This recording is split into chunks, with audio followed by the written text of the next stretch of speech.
안녕하세요. 잡초근성입니다. 오늘은 부동산 이야기를 한번 해보려고 해요. 근래 뉴스들을 종합해서 보다 보니까 부동산 가격이 오를 것 같다. 부동산이 꿈틀꿈틀거리기 시작을 했어요. 우리가 무릎을 굽힌 이유는 점프를 하려고 굽힌 거다. 이런 느낌으로 다가오고 있는데요. 부동산 내용에 대해서 한번 같이 알아보는 시간 가져보도록 하겠습니다. 자, 근래 뉴스입니다. 꽁꽁 묶은 가계대출 조금씩 완화. 뭔가 풀겠다 이거예요.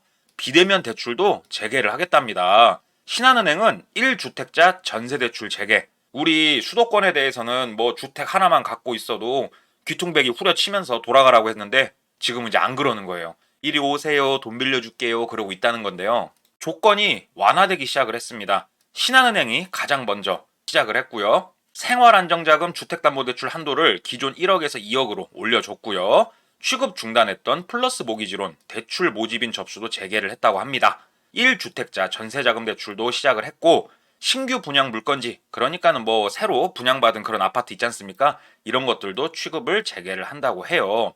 신용대출은 1월 2일부터 비대면 대출 재개하고 소득 대비 한도율 조건도 해제를 해버린다고 합니다. 지금 마지막에 말씀드린 이 내용만 1월 2일부터고요. 위에 보시는 이 내용들은 여러분들이 보고 계신 18일 시작을 했습니다. 이렇게 신한은행이 가장 먼저 시작을 했고 곧 바로 다른 은행들도 따라서 규제 완화를 할 예정이라고 합니다. 야, 이게 은행들이 다시 돈을 풀기 시작을 했어요. 올해 2024년도에는 대출 총량제 가로막혀서 움츠렸던 날개를 다시 활짝 펴겠다 이거거든요. 여기에 추가로 불을 지펴주는 뉴스가 또 있습니다. 내일부터라고 써져 있는데 여러분들이 보시는 오늘입니다. 18일부터 시세 8억 빌라 한 채 집주인도 청약시 무주택자가 된다. 그러니까 내가 아파트에 안 살고 있으면 나 집 살 때 은행에서 돈을 빌려준다 이거예요.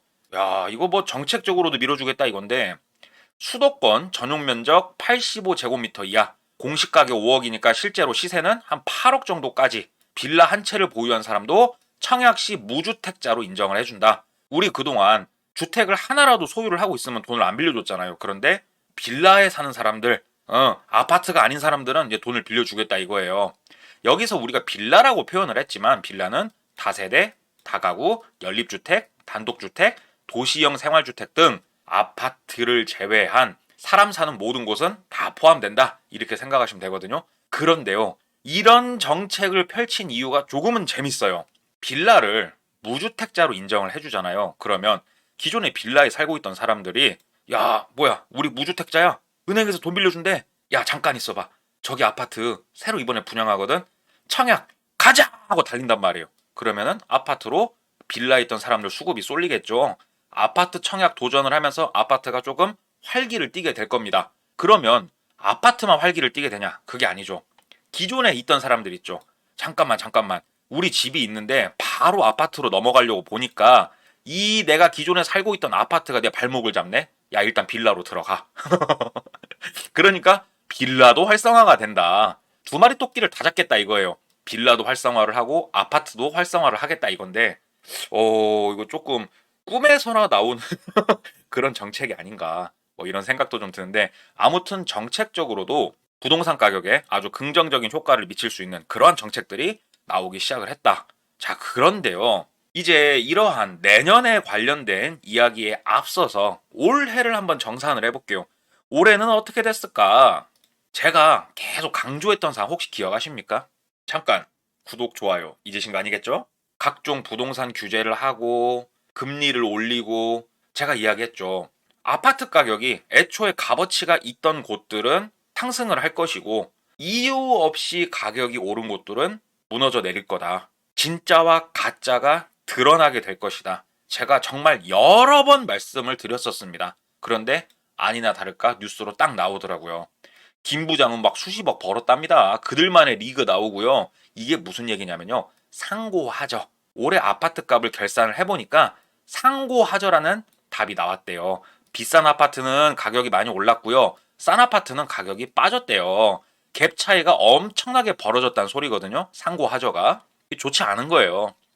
강남 3구, 마용성 이쪽이 상승률 상위권을 싹쓸이를 했다고 합니다. 그리고 수도권에서조차 하락 지역에 속출을 했다고 하는데요. 서초구, 강남구, 송파구, 마포, 용산, 성동구 여러분 이름만 들어도 다 아는 곳들이죠. 부동산 값어치가 아주 좋은 것들이죠. 이게 바로 강남 3구하고 마용성입니다. 여기가 상승을 전부 다 주도를 했고요. 서울 핵심 지역에만 상승률 상위권이 다 들어가 있어요. 전례 없던 기현상이라고 합니다. 서울 핵심 지역만 가격이 올랐고 나머지는 전부 다 빠졌던가 보합이다. 이게 그동안 없었던 현상이래요. 그리고 수도권조차 아파트 값이 빠진 지역이 속출을 했다. 이게 뭐냐면요. 진짜하고 가짜가 드러난 거예요, 결국은. 아무리 수도권이라고 해도요. 뭐 아무것도 없는 허 벌판에 막 아파트 들어선 것들 있죠. 그런데 막 가격이 미친 듯이 올랐단 말이에요. 이런 것들 전부 다 가짜로 판명이 나버렸다. 그러면 진짜하고 가짜하고 왜 이렇게 극명하게 우리가 알 수 있게 되었냐? 올해 대대적인 부동산 규제를 했기 때문에 결국은 우리가 이런 것들을 보게 될 수 있다. 그러면요. 서울 핵심 지역만 가격이 올랐고 나머지는 뭐 똑같거나 빠졌다고 그러지 않습니까? 사람들이요. 기다리고 있는 거예요. 자, 규제 때문에 그래. 야, 이거 규제만 아니었어도 아파트 가격 지금 하늘 뚫고 올라갔거든. 기다려봐. 참아봐. 우리에겐 꽃길이 남아있어. 하면서 기다리고 있단 말이에요. 모든 사람들이 내년만 바라보고 있습니다. 자, 내년만 내 모든 게 바뀔 거야. 그러면서. 그러면 우리가 내년을 바라보려면 당장 여러분들이 이 영상을 보고 있는 현 시점 제가 한번 짚어볼게요. 제가 다뤘었던 얘기죠. 비상계엄이 터지면서 한국은행이요. 엄청난 유동성 공급을 했습니다. 140조 정도 되는 돈을 시중에다 풀었다 이렇게 생각하시면 되거든요. 한국은행이 인플레이션을 잡으려고 우리 코로나 때 엄청나게 풀린 돈들, 부동산 때문에 풀린 돈들 이것들 회수하고 정상화 시키려고 눈물의 똥꼬쇼를 다 했거든요. 미국처럼 금리도 못 올려. 그렇다고 낮은 금리는 유지도 못해. 적정선을 유지를 하면서 정말로 눈물겨운 시간을 보냈는데 그게 전부 다 허사로 돌아갔습니다. 비상계엄이란 사태 하나로 정말 한국은행이 그동안 만들어왔던 모든 계획이 다 무너져 내렸고요. 계엄 사태 이후 외국인이 2.2조 원어치 주식을 매도를 했고요. 연기금이 거의 다 다시 주워 담았습니다. 그래서 보는 코스피 지수가 지금 현재 지수입니다. 이거 엄청나게 사태 심각한 거거든요. 그러니까 지금 코스피가 뭐 예를 들어서 2,500이라고 쳐봅시다. 2,500이란 코스피 지수가요. 실제 지수가 아니고요. 국민들 돈 때려 박아가지고 내려가는 거 막은 돈이에요. 이게 지금. 이게 사태가 굉장히 심각하고 안 좋은 거거든요. 실제 대한민국에 들어온 외국 자본은 거의 없다. 현 상황이 그렇습니다. 지금. 고금리에 자 우리 미국처럼은 못 올려도요. 높은 금리를 유지할 수밖에 없었어요. 지금도 사실상 옛날보다 높은 금리가 맞죠. 그런데 계엄령 터지면서 달러 값이 더 고공행진을 할 것 같아요. 그러면 원자재 값, 수입에서 들어오는 원자재 값 폭등하죠. 고금리에 원자재 값 폭등이 겹치니까 윤석열 정부가 출범한 이후 분양가가 30% 이상 폭등을 했다 이겁니다. 분양가가 이렇게 오르면요. 아주 심각한 문제가 펼쳐지거든요. 이거는 제가 잠시 후에 말씀드리고 아까 말씀드린 고금리, 고환율, 원자재 값 상승 이런 것들이 막 겹쳐지다 보니까 부도가 난 건설사가 5년 이래 최대라고 해요. 뭐 근래 뉴스 보셨을 겁니다. 전라북도에 굉장히 유명한 지방 건설사가 최종 부도 처리가 됐습니다. 지방 건설사는 아주 소규모 말고요. 그래도 꽤나 규모가 있는 건설사도 지금 힘없이 무너져 내리고 있는 게 현재 대한민국의 상황이거든요.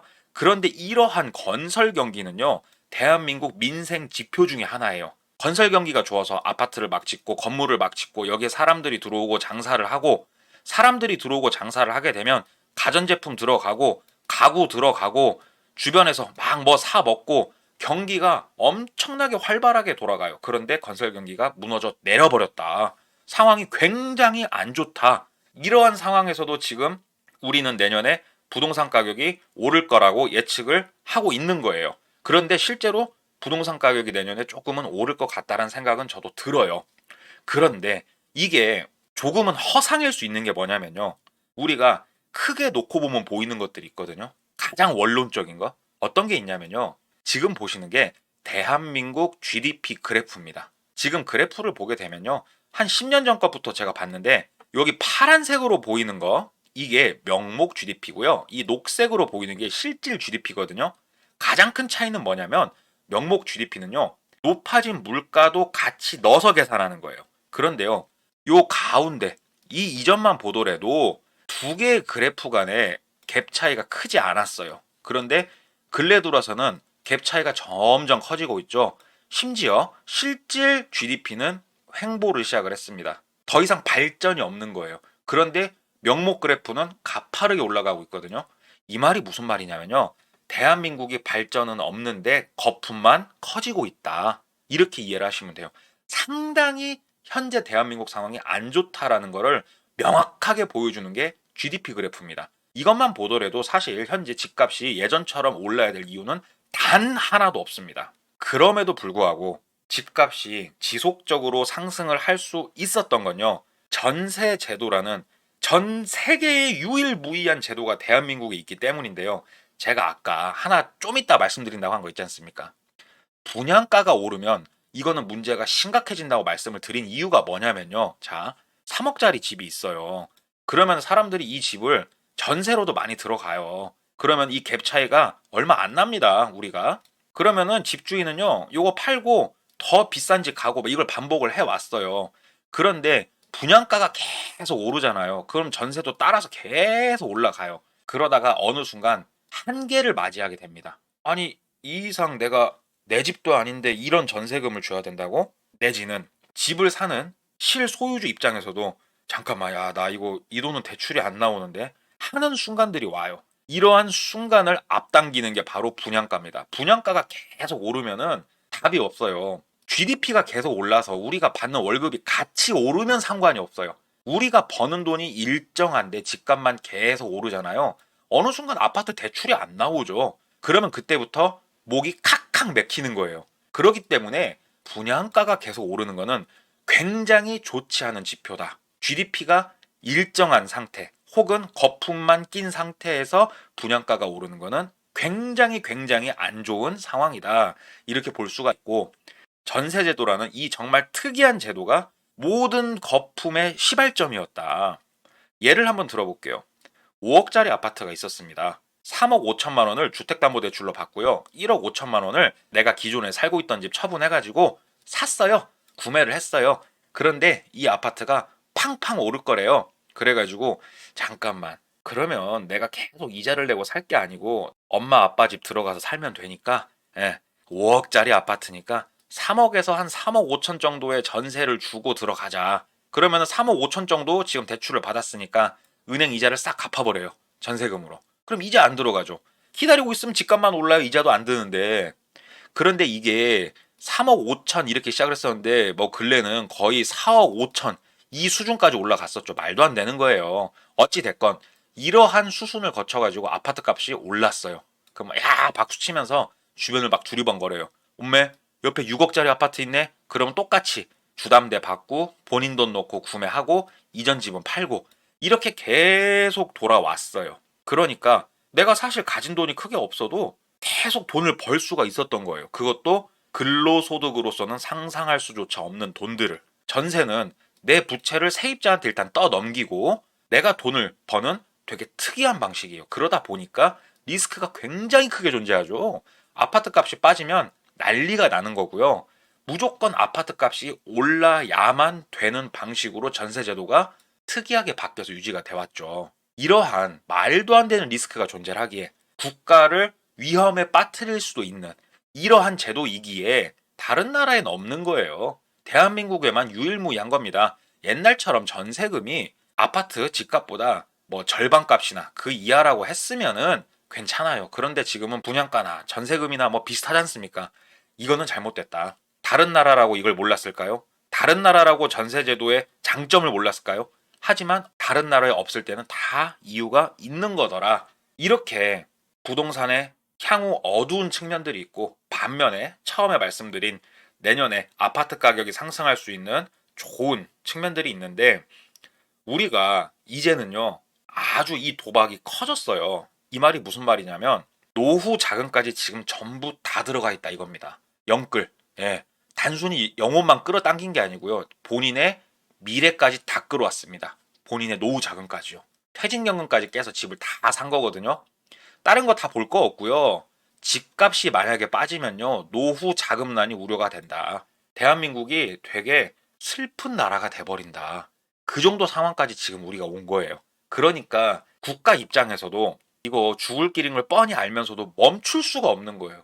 지금 이걸 만약에 멈추면요, 난리가 납니다. 뭐 늙은 사람들, 앞으로 노후를 준비하는 사람들, 젊은이, 진짜 남녀노소 불문하고 다 곡소리 나게 생기니까 이거 어떻게든 사건을 수습하면서 가야겠는데 사건이 수습이 안 되는 거예요.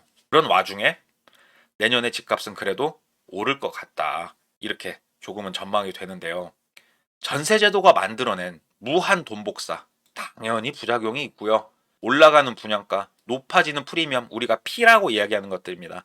이런 모든 것들이 계속 반복되면서 집값은 계속 올라요. GDP는 횡보를 하는데 그 와중에 환율은 폭발을 했죠. 경기 침체 나왔죠. 건설사 도산하죠. 하지만 멈출 수가 없습니다. 멈췄다가는 전부 다 곡소리가 나고 사태 수습이 안 되니까 일단은 달려보는 건데요.